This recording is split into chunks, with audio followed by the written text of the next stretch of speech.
bought this set of terminal lugs, I guess. I don't know, I can't remember what they're called.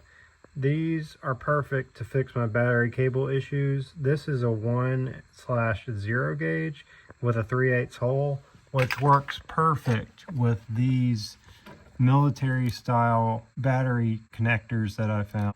So I just put that on there. I also put this switch on there so I can disconnect the batteries whenever I want to, so it saves the batteries. And this side I didn't change. I thought that was in good shape, so I just changed my ground. I just took the wire, I compressed it with a pair of pliers and cleaned it real good, stuck it inside the hole, and then compressed it with a hammer. Then I put the shrink wrap on there, heated it up, and this is the end result of my ground wire. And I'll just connect that right there on that bolt, and that will be secure, and then this will compress down. I like these a lot better than the other ones I got on Amazon, just because these seem like they'll actually compress down on this, and the other ones just, they didn't do that. It was always loose. It always seemed like I had a charging, like a battery connection issue. So this is going to be a lot more secure. These also come with these little battery terminal covers. So I've got this secured on here. I can put this directly over top. It's got quite a bit of space there. And there's also one for the positive side too. And it came with these little corrosion resistant things. This is what I'm replacing. I bought these on Amazon. They come with these little insert pieces here. I just thought the connectivity was very poor on these. You could see they're like coated or something, and it's starting to corrode underneath that. Most likely the problem with it was whatever this is coated with is preventing a good connection here. And it also built up a bunch of corrosion on the inside here where those cables go in, so it doesn't keep the water. With the way it's shrink wrapped, the way I did it, it makes it a lot less likely to have poor connection because it's secure from all debris and water and the weather. Under the hood, I did a little bit of a different battery connection here.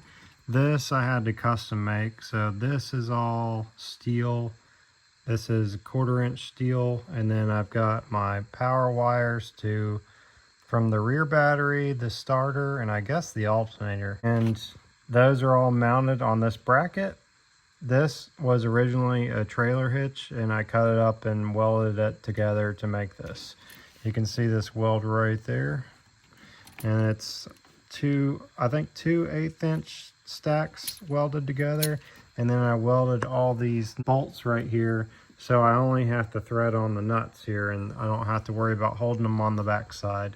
This design is a little bit different. I like this. It's like a cam lock, so you thread it, adjust it to where it's about tight, so you snap it like this and it locks together and tightens these. I like that design because it's super easy to do a quick release on it. It has its benefits. I had to make this plate, so I made that on the milling machine. I drilled the holes in the spots that I needed to drill them at. Battery connector was not made that way, like for this purpose. It was actually made to put different wires on there, but you can see how big my wires are that it doesn't fit on this.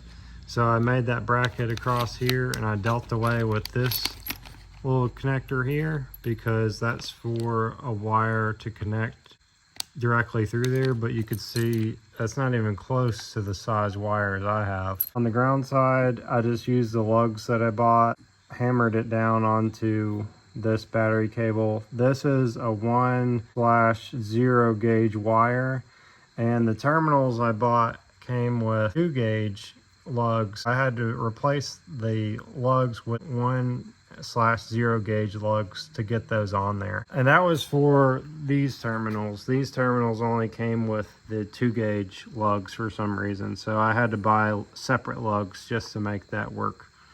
And I've got another cutoff switch right here. This is to save my batteries since the truck doesn't get used as often as my other vehicles. It's perfect to save the batteries, super easy to disconnect the batteries.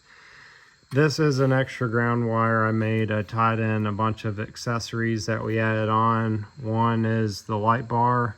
I don't know what the other ones are, maybe the radio, and then there's one that runs to the starter relay there. The ground wire that runs to the battery for the winch, and the positive wire that runs for the winch, and the power wire for the light bar. So it all fits in there really good. I bought all these items on Amazon, so I'll leave a link to all of them that I purchased. The way that these are, I don't know how I would get those on that battery cable if I did it any other way. So I'm not even really sure how this originally came on the vehicle, because it's just been so long ago. Ian started messing with it, and then I didn't like the way it was, so then I chopped it up and made it the way I wanted it.